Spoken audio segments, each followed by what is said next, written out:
म्हातारपण हे तर सगळ्यांना येणारच आहे. एक ना एक दिवस आल्यावरही त्या वयाच्या टप्प्यातून प्रत्येकाला जावं लागणार आहे. परंतु जीवन जगत असताना सुख आणि समाधान नसेल तर प्रत्येक माणूस त्या जीवनाला कंटाळतोच.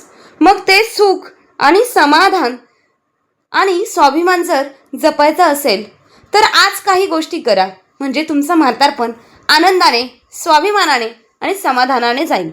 ज्येष्ठ महिन्यातल्या उन्हाळ्याच्या झळ्यांमध्ये गोविंदजी अंगणात ठेवलेल्या 4 पायांवर पडून होते. घामाने ओलेचिंब झालेल्या अवस्थेत त्या आकाशाकडे टक लावून पाहत होते आणि आपल्या स्वर्गवासी पत्नीच्या आठवणीत अश्रू ढाळत होते. रात्रीचे 2 वाजले होते, पण त्यांच्या डोळ्याला अजिबात झोप नव्हती. झोप आली तरी कशी असती, कारण सकाळपासून त्यांच्या पोटात अन्नाचा कणही गेलेला नव्हता. आता तर त्यांच्या पोटातील आतडी जोराची अन्नाची मागणी करत होते. स्वयंपाकघरात गेले तर काही खायला मिळतंय का हे पाहण्यासाठी, पण स्वयंपाकघरात काहीच नव्हतं. मग थोडंसं दूध प्यावं ह्या उद्देशाने त्यांनी फ्रीज उघडला, पण तिथेही दुधाचं भांडं रिकामं होतं. मनातल्या मनात हताश होऊन त्यांनी फक्त 1 ग्लास पाणी प्यायले आणि पुन्हा आपल्या 4 पायांवर येऊन पडले. एका बाजूला ही असह्य उन्हाळ्याची रात्र आणि दुसऱ्या बाजूला प्रचंड भूक, पोटात काही नाही. उपाशी पोटाने ते फक्त इकडे तिकडे तळमळत पडले होते आणि सकाळ होण्याची वाट पाहत होते, कारण सकाळी त्यांची सून त्यांना काहीतरी खायला देईल ही त्यांना आशा होती. गोविंदच्या खोलीत पंखा नव्हता, म्हणून ते अंगणात झोपले होते. तर दुसऱ्या बाजूला त्यांचा मुलगा संजीव आणि सून रीना मात्र त्यांच्या एसीच्या थंडगार हवेत त्यांच्या खोलीत शांतपणे झोपले होते. काल रात्री संजीव आणि रीना एका लग्नाला गेले होते आणि तिथेच रात्रीचे जेवण करून घरी आले होते. निघताना रीना गोविंदजींसाठी सकाळच्या उरलेल्या 2 शिळ्या चपात्या बनवून ठेवून गेली होती आणि सांगून गेली होती की चहा करून त्याच्यासोबत खाऊन घ्या. असा प्रकार नेहमीच व्हायचा. रीना रोज रात्री उरलेलं जेवण गोविंदजींसाठी ठेवून द्यायची. आता गोविंदजींना त्याची सवय झाली होती. सुनेच्या सांगण्यावर त्यांनी न बोलता मान डोलवली आणि मुलगा व सून लग्नाला निघून गेले. रात्री गोविंदजींना खूप भूक लागली, म्हणून त्यांनी किचनमध्ये जाऊन डब्बा उघडला तर त्यातल्या चपात्यांचा वास येत होता. तरी जोराची भूक असल्याने त्यांनी इकडे तिकडे पाहिलं, पण खाण्यासारखं काहीच नव्हतं. किचनमध्ये रात्रीचे 12 वाजता संजू आणि रीना घरी परतले, पण गोविंदजींना एवढी हिंमत नव्हती की सुनेला सांगावं की सुनबाई भूक लागली आहे. उठून काहीतरी खायला देण्याची हिंमत नव्हती. विनंती करावी, पण ते करू शकले नाही. गप्पच राहिले आणि परत आपल्या 4 पायरी येऊन झोपायचा प्रयत्न करू लागले. भूक तर वाढतच चालली होती, पण त्याच्यासाठी काहीच पर्याय नव्हता. मुके व्याकुळी होत असताना त्यांना डोळा लागला. सकाळी कुकरची शिट्टी ऐकून त्यांची झोप उडाली. त्यांनी उठून पाहिलं तर रीना स्वयंपाकघरात स्वयंपाक करत होती. अन्नाचा सुगंध त्यांच्या नाकात शिरला आणि त्यांना समाधान वाटलं की थोड्याच वेळात चविष्ट जेवण तरी मिळेल. काल नाही तरी आज तरी मिळेल असा विचार करत असताना अचानक त्यांना एक कडवट आणि थंडगार आवाज ऐकू आला. किती उशीर केला उठायला, एवढं कोणी झोप काढतं का? गोविंदजींनी सुनेच्या दिशेने पाहिलं तर हातात गरम चहा घेऊन उभी होती. तिने चहाचा कप त्यांच्या हातात दिला आणि कठोर स्वरात म्हणाली, बाबा लवकर लवकर हा चहा प्या, घरकामात मला मदत करा. 2 दिवसांचे कपडे साचले आहेत, ते धुवून टाका आणि गच्चीवर वाळत घाला. लवकर धुवून घ्या, त्यानंतर सगळ्या घराची झाडलोट सुद्धा करायची आहे. हाताला चांगली गती द्या, कारण माझ्या बाहेरचे लोक येणार आहेत. घरी येण्याआधी घर सगळं स्वच्छ झालं पाहिजे. एकामागो एक रीना सूचना देत होती, पण गोविंदरावांना उपासमार झाल्याने काही बोलण्याची सुद्धा ताकद राहिली नव्हती. 1 कप चहा पिऊन त्यांनी स्वतःला समजावल्याने कपडे धुण्यासाठी निघून गेले. बाथरूमकडे निघून गेले. त्यांचं शरीर आता थकलं होतं, पण त्यांच्याकडे दुसरा काहीच पर्याय उरला नव्हता. सगळे कामं संपून ते आपल्या सुनेजवळ आले आणि म्हणाले, बाळा मी घरातली सगळी कामं केली आहे, आता मला खूप भूक लागली आहे. काल रात्री जेवण मिळालं नाही. तुझ्या काल ज्या शिळ्या चपात्या होत्या ठेवलेल्या, त्या शिळ्या चपात्यांचा वास येत होता, म्हणून त्या शिळ्या चपात्या मी खाऊ शकलो नाही. हे ऐकताच रीना संतापली. म्हणजे काय, मी तुम्हाला शिळ्या चपात्या देत म्हणायचं आहे का? हा काय नवीन आरोप लावताय माझ्यावर बाबा? लक्षात ठेवा, माझ्या माहेरचे लोक येणार आहेत आणि जेवण करून गेल्याशिवाय तुम्हाला काही खायला मिळणार नाही. आणि त्यांना जेवण कमी पडलं तर मग काय करू? त्यांच्यासाठी कमी पडून द्यायचं का? बाकी काही नाही राहिलं तर तुम्हाला न देता नंतर देता येईल. इतकं बोलून तिने त्यांच्या हातात बिस्किटांचा एक छोटासा पुडा दिला आणि म्हणाली हे घ्या बाबा आणि हे बिस्किटचे पुडे खा आणि तुमच्या खोलीत जाऊन खा. माझ्या बाहेरच्या लोकांना त्रास नको. आणि हो, अंगणातली चारपाई पण उचलून ठेवा. घराला कचरा कुंडी बनवून ठेवला आहे. अगदी गोविंदजींनी एक क्षण वाटलं की सुनेच्या कडू वागण्याला कडकाडून उत्तर द्यावं, पण तेवढा त्यांना आठवलं की जर हे काही केलं तर काही बोलले तर सून मोठा गोंधळ घालेल घरात आणि मुलगा संजीव तिला पाठवून देईल. आधी कित्येकदा संजीवने त्यांना वृद्धाश्रमात टाकण्याची धमकी दिली होती, म्हणून त्यांनी गप्प राहणं पसंत केलं.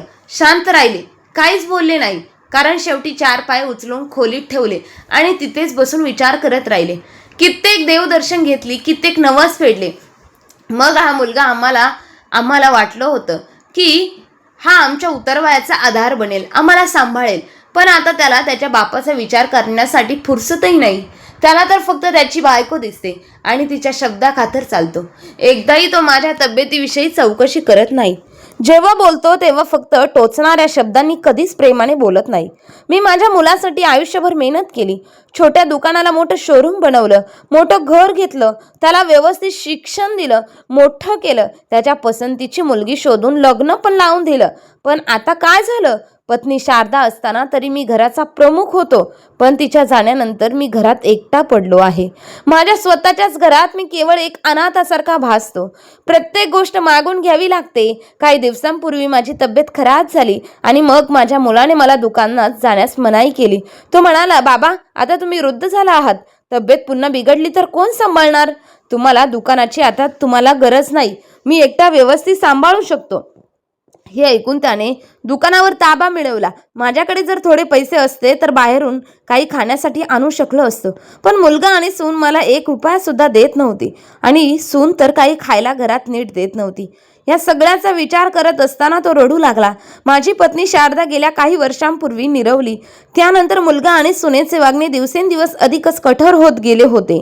आता तर मला 2 वेळचे जेवणही मिळणं अवघड झालं होतं. मुलाने मला वृद्ध म्हणून दुकानातून बाजूला केले. सुनेने घरातील सर्व कामे माझ्याकडून करून घ्यायला सुरुवात केली होती. घरात स्वच्छता, छोटी मोठी कामं, भांडी, कपडे धुणे हे सगळं मलाच करावं लागायचं. मी जर काही बोललो तर घरी लगेच वाद सुरू होतात, म्हणून मी आजपर्यंत गप्प बसलो होतो, काही बोललो नाही आणि न बोलता हे सगळे करत आलो. पण आता मुलगा आणि सुनेच्या वागण्यात अजून कठोरता वाढत चालली होती. त्यांना एवढी दया आली नाही की माझं वय वाढत आहे आणि एवढं सगळं काम करायला मला त्रास होत होता. मी कसं करू शकेल? माझा एक नातू आहे अजय, तो इंजिनिअरिंगच्या शिक्षणासाठी परदेशात ऑस्ट्रेलियाला गेलेला आहे.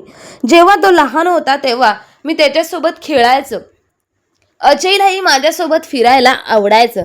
आजोबा करत खेळायला बाहेर यायचा आणि अजयलाही आवडायचं. रोज रात्री मी त्याला गोष्ट सांगायचो. देव कुठे तो झोपायचा. शाळेतून आल्यावर तो त्याच्या दिवसभराच्या गोष्टी माझ्यासोबत शेअर करायचा. अजय मोठा झाल्यावर तो इंजिनियर व्हायचा स्वप्न पाहत होता, म्हणून त्याच्या आईवडिलांनी त्याला शिक्षणासाठी परदेशात पाठवले. त्यानंतर मात्र मी पूर्णपणे एकटा पडलो होतो, कारण माझ्या दुःखावर फक्त अजयच मलमपट्टी करायचा. तोच माझ्या औषधांची आणि खाण्यापिण्याची काळजी घ्यायचा. आता मी एकटाच माझ्या खोलीत बसून जुन्या आठवणी आठवून हरवून गेलो होतो. तेव्हाच दारावरची बेल अचानक वाजली आणि भूतकाळाच्या आठवणीतून बाहेर आलो.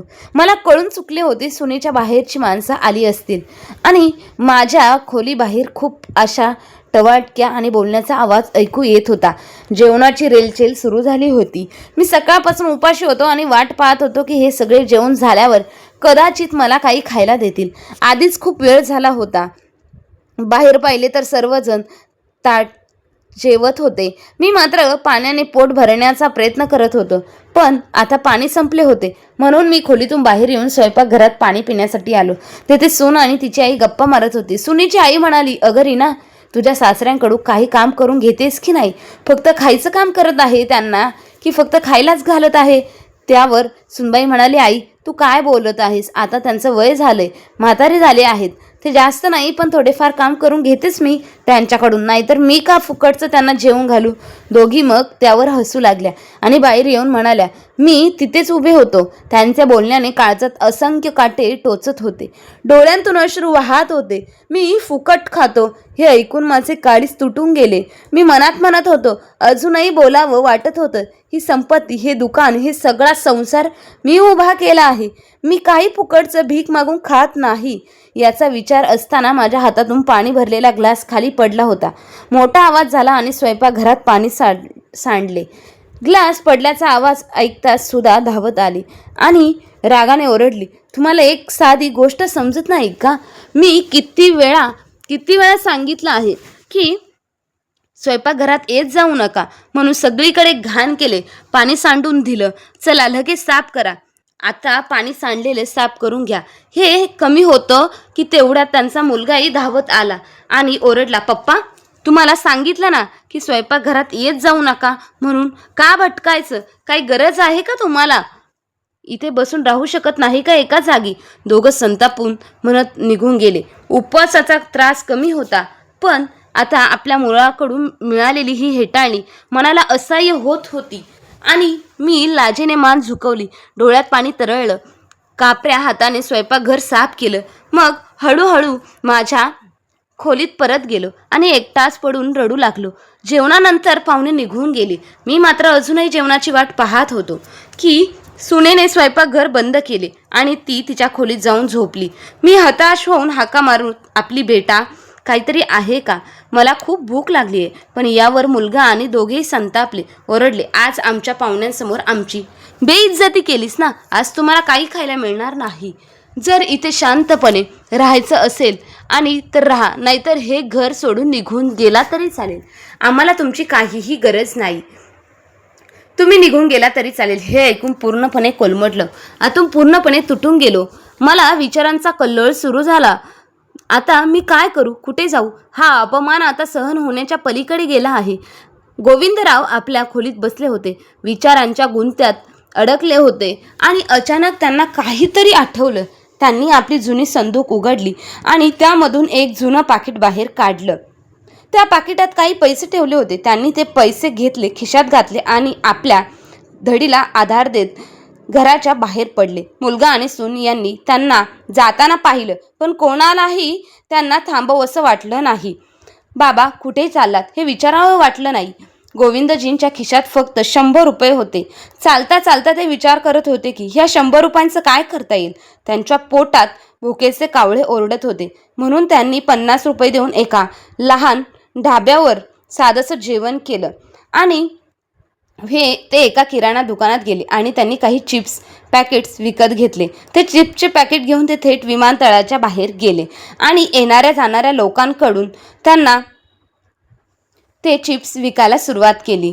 सुरुवातीला कोणी चिप्स घ्यायला तयार नव्हतं. मग कडाक्याच्या उन्हात ते घामाघूम होऊन उभे होते, पण त्यांनी स्वतःवर स्वयं ठेवला आणि हळूहळू लोकांनी त्यांच्याकडून खरेदी करायला सुरुवात केली.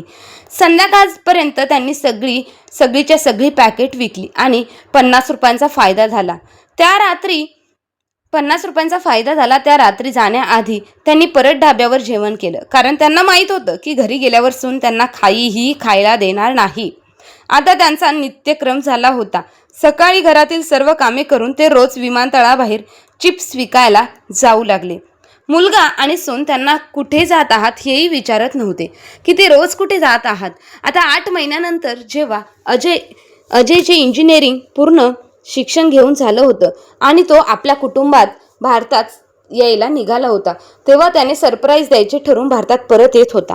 विमानात बसून तो विचार करत होता की आई वडील आणि आजोबा यांना पाहून किती खुश होतील, आनंदी होतील. विशेषतः आजोबा आणि त्याचं नातं खासच होतं. अजयचं नातं खूप खास होतं. अजयसोबत त्याचा मित्र भारतात परत येत होता. दोघे आपापसात गप्पा मारत होते आणि अजय त्याच्या मित्राला आपल्या आजोबांबद्दल सांगत होता. त्यांच्या आठवणींमध्ये हरवून गेला होता. विमानतळाबाहेर उतरल्यावर अजय आपल्या मित्रासोबत बाहेर आला. तेवढ्यात त्याच्या मित्राने एका वृद्ध व्यक्तीकडे बोट दाखवत म्हणाला, अजय, तो माणूस तुझ्या आजोबांसारखा दिसतोय. बघ बघ अजय. अजयने जरा नीट पाहिलं आणि तो स्तब्ध झाला.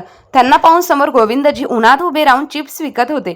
एका हाताने लोकांना बोलवत होते आणि दुसऱ्या हाताने त्यांचा घाम हाताने पुसत होते. अजय धावतच त्यांच्या जवळ गेला, पण त्याने काही बोलण्याआधीच गोविंदजी यांना त्यांच्याकडे न बघता म्हटलं, बाळा, चिप्स घ्यायचे का तुला? फक्त 10 रुपयांचं एक पॅकेट आहे. अजयच्या डोळ्यांतून अश्रू वाहू लागले. गैवरलेल्या आवाजात तो म्हणाला, त्याला काही नकोय आजोबा, मला फक्त तुम्ही हवे आहात. गोविंदजींनी अजयचा आवाज ओळखला आणि आश्चर्याने वर पाहिलं. त्यांना आपल्या समोर आपला लाडका नातू दिसला. दोघे एकमेकांना घट्ट मिठी मारून फुटू रडू लागले. हे दृश्य पाहून अजयचा मित्र भावूक झाला. आजीने गोविंदजींच्या हालचालीने मन नीट लक्ष दिलं. ते पूर्वीपेक्षा खूपच अशक्त झाले होते. त्यांच्या चेहऱ्यावर दुःख आणि उपेक्षेचे खोल वर्ण होते. गैरस्वरात त्याने विचारलं, आजोबा, तुम्ही ते चिप्स का विकत आहात? आईबाबांनी तुम्हाला असं करण्यापासून रोखलं नाही का? गोविंदजींना अश्रू आवडले आणि आपल्या जीवनातील वेदनादायी प्रसंगीची कथा त्याला सांगितली. आई वडिलांच्या वागणुकीबद्दल ऐकून अजय सुन्न झाला. तो जे काही आई वडिलांना देवासमान मानत आला होता, त्याच आई वडिलांनी आजोबांवर असे अत्याचार केले. अजयच्या मनात संताप खेळू लागला की त्यांना धडा शिकवल्याशिवाय राहणार नाही. त्याने आपल्या मनाशी ठरवलं, पण आधी त्याने आपल्या आजोबांसाठी काही करायचं ठरवलं. तो त्यांना एका चांगल्या हॉटेलमध्ये घेऊन गेला. त्यांना भरपेट जेवण चांगलं देऊन दिल्यावर त्यानंतर त्यांच्या राहण्यासाठी हॉटेलमध्ये एक आरामदायी खोली बुक केली. आजोबा, तुम्ही इथे आरामात राहा. तुमच्या सर्व गरजा पूर्ण केल्या जातील. मी तुम्हाला लवकरच भेटायला येईन, असं सांगून तो घराच्या दिशेने निघाला. घरी पोहोचल्यावर अजयला दारात पाहून आई आनंदी झाली. अरे बेटा, तू सांगितलं नाहीस की तू परत येतोयस? आम्ही तुझ्या स्वागताची उत्तम तयारी केली असती. पण अजयच्या चेहऱ्यावर आनंद दिसत नव्हता. त्याने आईच्या डोळ्यात पाहिलं आणि कठोर स्वरात म्हणाला, आई, जर मी आधी सांगितले असते तर जे मी काही पाहिलं असतं ते कसं असतं? माझ्या घरी पोहोचताच त्याने त्याच्या आई रीना आनंदाने आपल्या पतीला हाक मारत म्हणाली, अहो बघा ना, आपला मुलगा आला आहे. काही वर्षात किती मोठा झाला आहे. तिच्या डोळ्यात आनंद अश्रू होते. ती आपल्या मुलाला मिठी मारण्यासाठी पुढे झाली, पण अजयने तिचा हात झटकावून टाकला आणि गंभीर स्वरात म्हणाला, आई, आधी मला हे सांग, आपले आजोबा कुठे आहेत? ते घरी का नाही? असं असत तर मग तो थेट आपल्या आजोबांच्या खोलीत गेला. खोली रिकामी होती.